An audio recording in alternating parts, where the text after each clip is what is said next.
काल का सामना आप करेंगे मामा श्री, क्योंकि इस अन्याय का प्रतिशोध हम लेंगे, न्याय लेंगे हम। तुम्हें न्याय मिलेगा। प्रत्येक पापी को उसके किए अधर्म का दंड मिलेगा। प्रत्येक के कर्मों का फल उस तक लौट कर आएगा सखी। 13 वर्ष पश्चात हम फिर लौटेंगे और इस बार आज्ञा नहीं, हम अपना अधिकार लेंगे। और जो कुछ इस द्यूत भूमि में हुआ है उसका प्रतिकार हम युद्ध भूमि में लेंगे। मैं प्रतिज्ञा लेता हूं कि पांचाली के अपमान पर अट्टहास करने वाले इन 100 कौरों को मैं अपने इन हाथों से यमलोक भेज दूंगा।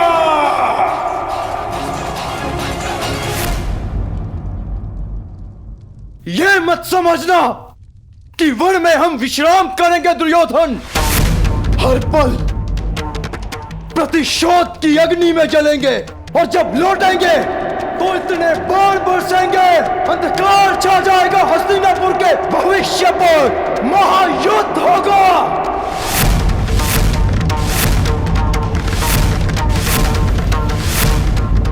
बात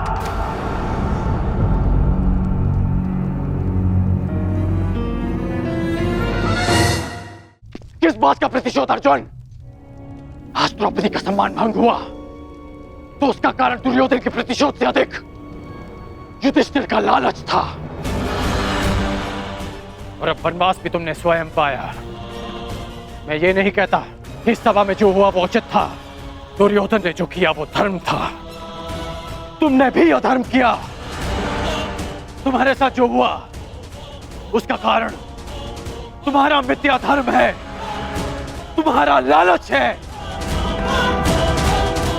तुम्हें लगा कि एक बार और युद्ध खेलकर कौरवों को सदा के लिए वन में भेज दोगे। तुम्हें लगा कि यही अवसर है, खेल लो। परंतु अवसरवादी वीर नहीं होते। वीर वो होते हैं जो हर क्षण को अवसर बना दें।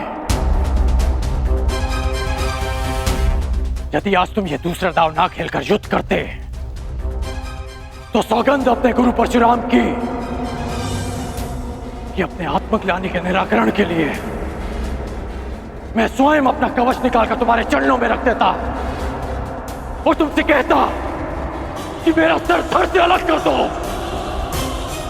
परंतु तुम सब कायर हो। तुमने द्यूत चुना, युद्ध नहीं। द्रौपदी का मान भंग करने के उत्तरदायी तुम पांचों भाई हो। जब देखो नियम और धर्म का बखान करने वाले। जानते भी हो कि नियम और धर्म क्या है? नियम और धर्म वो होते हैं जो समाज और मनुष्य के कल्याण के लिए होते हैं, और जो नियम और धर्म विनाश ले आए वो अधर्म है। और इस बार ये अधर्म तुम सबने किया है। धर्म और अधर्म का निर्णय इस सभा में नहीं होगा कर्ण। बीतने दो 13 वर्ष, उसके पश्चात होगा यह निर्णय। उन 13 वर्षों के पश्चात कर्ण युद्ध भूमि में तुम्हें सबसे आगे खड़ा मिलेगा। तुम भाई जिसे धर्म युद्ध कहते हो, मैं उसे तुम जैसे धर्म को ना समझने वालों के विरुद्ध महायुद्ध कहता हूं। ये युद्ध प्रतिशोध के लिए नहीं होगा, ये धर्म युद्ध होगा। धर्म और न्याय की स्थापना के लिए होगा, साधुओं के परित्राण के लिए, दुष्कर्मियों के नाश के लिए होगा। जब खेत में खरपतवार इतनी बढ़ जाए कि रोकी ना जा सके तो उसे जलाकर भस्म कर दिया जाता है, ताकि उसकी भस्म की नींव पर नई फसल जन्म ले सके, एक नए संसार के लिए, एक नई व्यवस्था की स्थापना के लिए, सुनहरे भविष्य के लिए कलंकित वर्तमान के विरुद्ध युद्ध होगा। इस सृष्टि का सबसे बड़ा युद्ध होगा। उनके विरुद्ध जिनके हाथों में मैं भारत का भविष्य सुरक्षित नहीं समझता। तुम्हारे धर्म की विद्या सोच और मेरे परिवर्तन की प्रतिज्ञा के मध्य होगा महायुद्ध, होगा महाभारत। ऐसा युद्ध जो ना पहले कभी हुआ है, ना इसके पश्चात होगा। होगा महाभारत।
बधाई हो अंगराज, तुम्हारे मित्र के जीवन से उसका सबसे बड़ा कांटा दूर जा रहा है। और यदि मेरी दृष्टि से देखें तो एक महायुद्ध हस्तिनापुर के समीप आ रहा है। ना, कोई युद्ध मेरे दुर्योधन के निकट नहीं आ सकता अंगराज।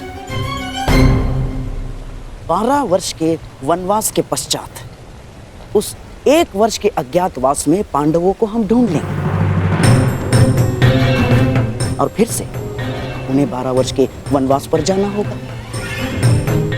और ये चक्र सदैव चलता रहेगा अंगराज। और पांडवों का वनवास उनकी मृत्यु से पूर्व समाप्त नहीं होगा।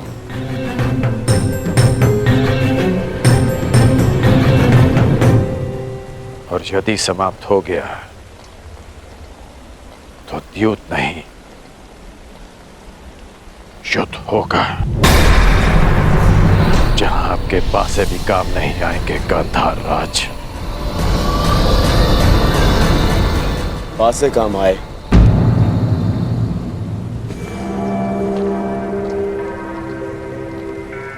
या ना आए, मुझे तो इस बात की प्रसन्नता है कि आज मेरा मित्र मेरे काम आया। आज जिस तरह से जो कुछ भी तुमने किया, जो तुमने मेरा साथ दिया, जो उन पांडवों को उत्तर दिया, मैं बहुत अभिभूत हुआ मित्र।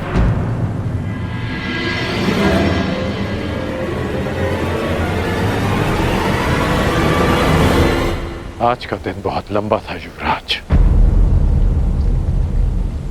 विश्राम करने के लिए आज्ञा दीजिए।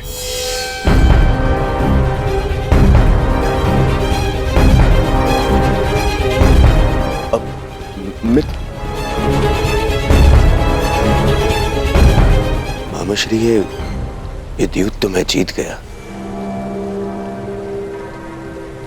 पर कहीं ऐसा तो नहीं कि मैं अपना मित्र हार बैठा? नहीं दुर्योधन, ऐसा हो ही नहीं सकता। तुम्हारा ये मित्र अंगराज कर्ण तुम्हें छोड़कर कभी नहीं जा सकता ना। अब तुम चलो, कल की तैयारियां करो। हमें कल इंद्रप्रस्थ जाना है ना दुर्योधन।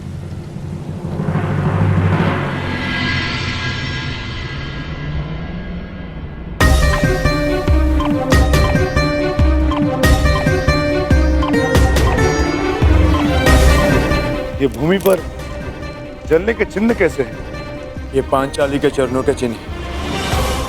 उसके मन की अग्नि उसके तन को जला रही है। भ्रातृश्री, पांचाली को तो ये भी ज्ञात नहीं कि हम 12 वर्ष का वनवास लेकर आए हैं। तुम्हें न्याय मिलेगा पांचाली, परंतु इस समय अन्याय के तुला के एक और पल्लड़े से मिलना शेष है।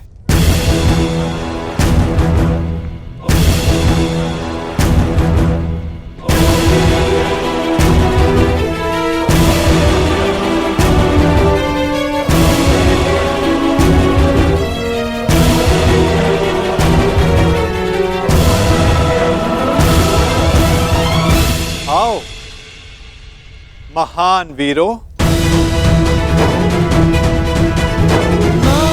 प्रणिपात स्वीकार करो। फहरा आए अपने धर्म की ध्वजा धर्मराज, दिखा दिया अपने गदा का बल विकोदर, अपने बाणों की पैनेपन की सीमा देख आए अर्जुन।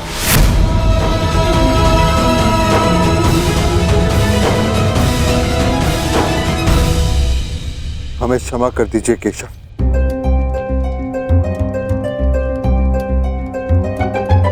हमने जो कुछ किया धर्म से विवश होकर किया। कदाचित दुर्योधन का भी यही कहना होगा कि उसने जो कुछ भी किया धर्म के तले किया, परंतु धर्म क्या है, उसकी सीमा क्या है, क्या यह सब जानने का प्रयास आप सब में से किसी ने किया?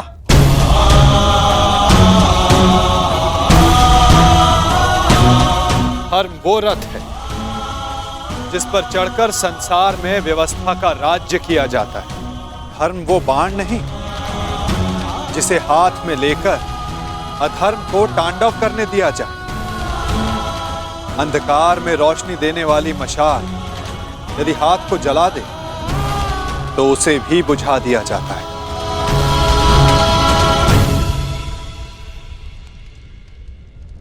धर्म जब सीमा पार करके अधर्म का कारण बन जाए तो क्या उसे छोड़ देना उचित नहीं धर्मराज? युद्ध के लिए बुलाए जाने पर ना जाना क्षत्रियों का धर्म नहीं। अच्छा है, परंतु क्या अपनी प्रजा के अस्तित्व को उनसे बिना पूछे दांव पर लगा देना क्या धर्म है?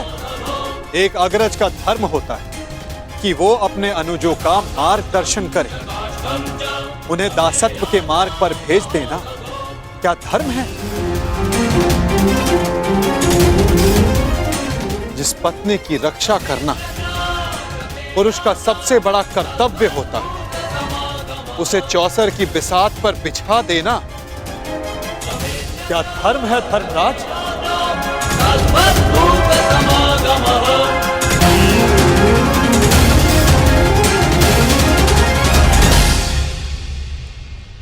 हम क्षमा चाहते हैं वासुदेव। मैं क्षमा नहीं करूंगा।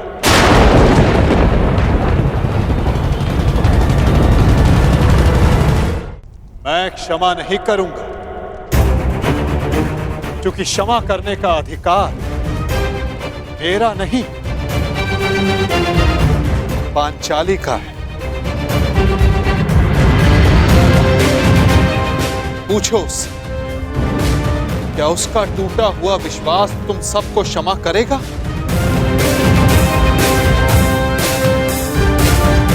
क्या उसके खुले हुए केस तुम्हें क्षमा करेंगे? क्या इतिहास तुम सबको क्षमा करेगा?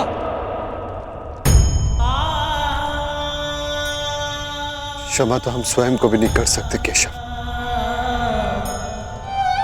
बस एक अवसर चाहिए। अब आप क्रोध में आकर हमारा साथ मत छोड़ जाइएगा। स्मरण रखना धर्मराज, मैं किसी के साथ नहीं, मैं इस समय केवल विरुद्ध हूं, हर उसके विरुद्ध जिसने पाप किया या मौन रहकर पाप सहा। यदि मैं किसी के साथ हूं तो केवल स्त्री के मान के साथ हूं। मैं केवल द्रौपदी के साथ हूं। आप बिल्कुल ठीक कह रहे हैं केशव। हमने जो अपराध किया है वो क्षमा करने योग्य नहीं है।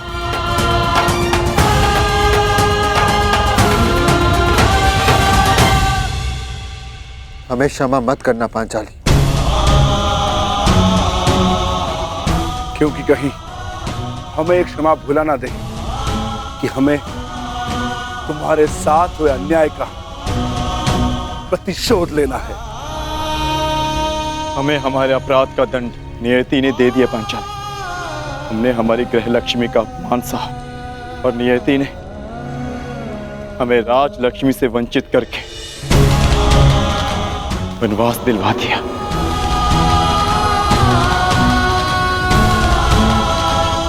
12 वर्ष का वनवास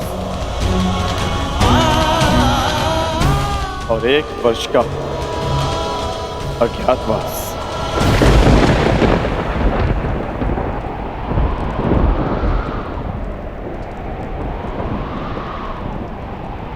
कोई अंतर नहीं पड़ता मुझे, कोई अंतर नहीं।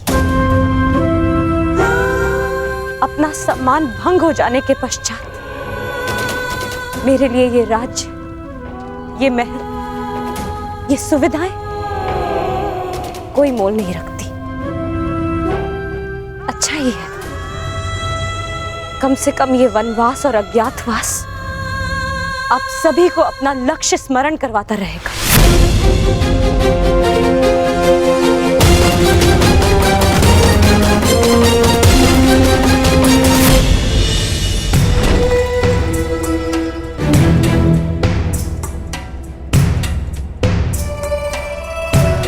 मित्र,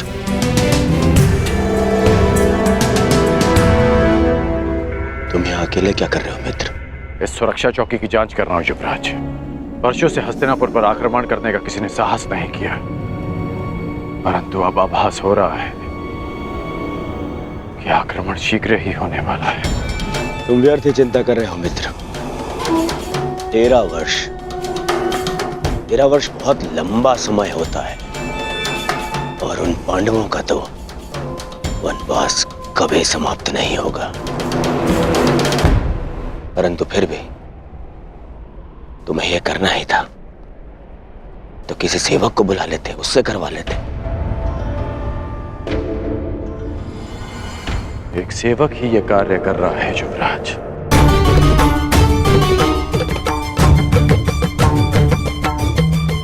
ऐसा मत कहो मित्र, यह आनंद का समय है। इंद्रप्रस्थ जीत लिया है मैंने। मेरे साथ इंद्रप्रस्थ चलकर मेरे आनंद में भागीदार बनो। जो पाप में भागीदार बन जाए वो केवल यंत्रणा में भागीदार बन सकता है, आनंद में नहीं युवराज। तुम मुझे बार बार युवराज क्यों कह रहे हो? मैं तुम्हारा मित्र हूं, तुम मेरे मित्र हो, मित्र कहो मुझे।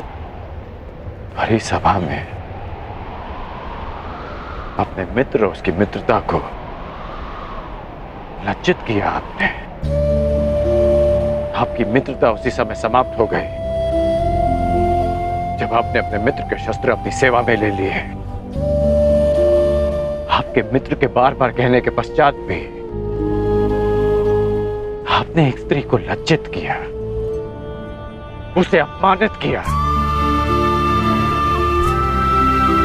अब जो आपके सामने खड़ा है वो केवल आपका सेवक है। मेरा जीवन और मेरे शस्त्र सदा आपकी सेवा में रहेंगे। आदेश दीजिए युवराज कि आगे आपके इस दास को क्या करना है। बस करो। मेरे जीवन में तुम्हारी सबसे अधिक आवश्यकता है। आपकी हर आवश्यकता पूर्ण करना मेरा धर्म है युवराज, परंतु केवल एक सेवक बनकर, दास बनकर, आप मित्र समझकर मैं आपको कभी गले नहीं लगा पाऊंगा। यदि आप चाहते कि मैं आपके साथ इंद्रप्रस्थ चलूं, तो मैं अवश्य चलूंगा युवराज, परंतु केवल एक सेवक बनकर चलूंगा।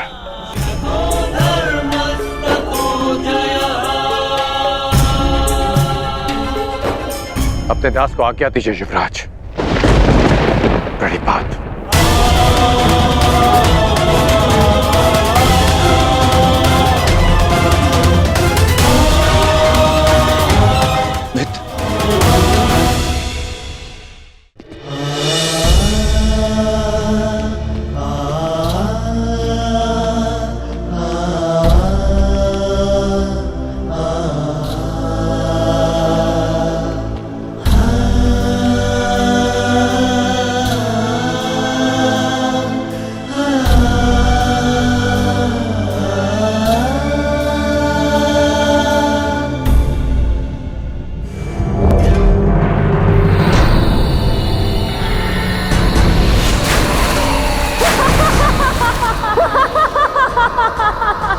अंधे का पुत्र अंधा।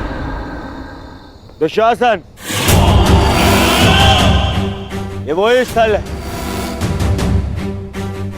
हाँ मैं गिरा था। यही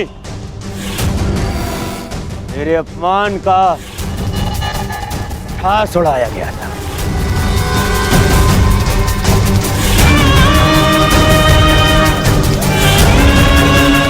इस स्थान को तोड़वाकर इसे समतल बना दो।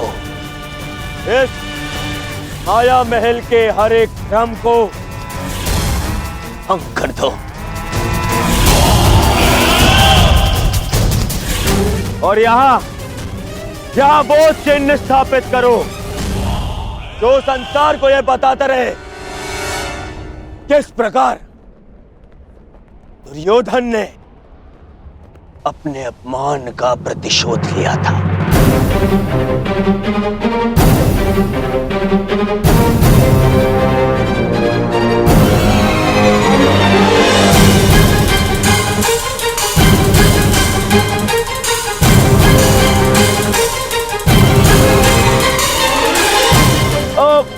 भ्राता युधिष्ठिर,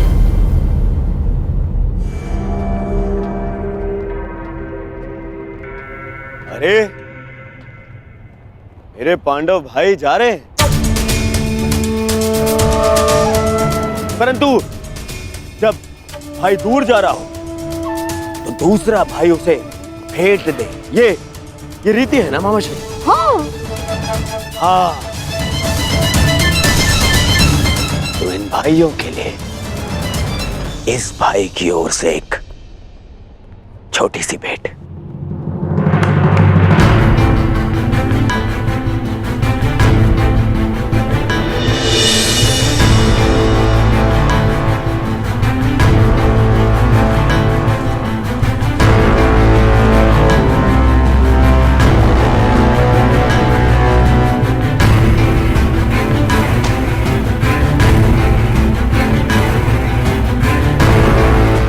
भेंट अनावृत करने की अनुमति चाहूंगा।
ये प्रतिज्ञा लेता हूं कि जिस प्रकार मैंने भूमि पर आघात किया है, उसी प्रकार युद्ध में मैं तुम्हारे छाती पर आघात करके तुम्हारी छाती फाड़ दूंगा दुष्टासा।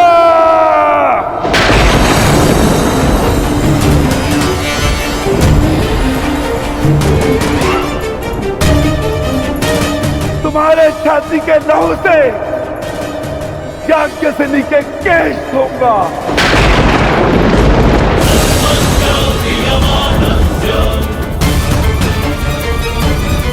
और तब द्रौपदी अपने केश बांधेगी।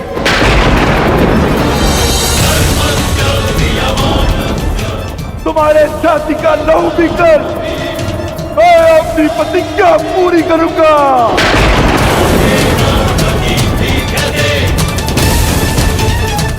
और तुम दुर्योधन, मामाश्री के स्वप्न के होने वाले सम्राट, अपने अंत के दिन कितना प्रारंभ कर दो।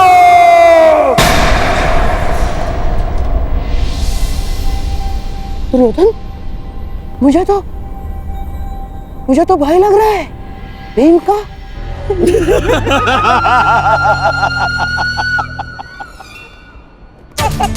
दिन तो तुम गिनना प्रारंभ कर दो पांडु पुत्रों। और हाँ, ठीक से दिन, प्रहर और क्षणों की गणना करना।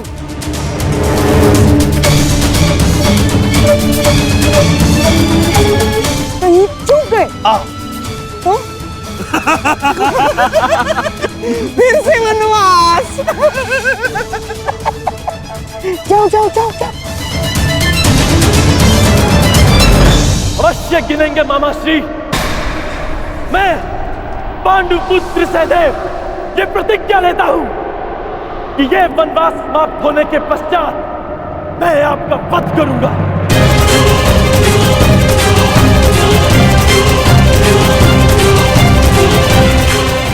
मेरा वध?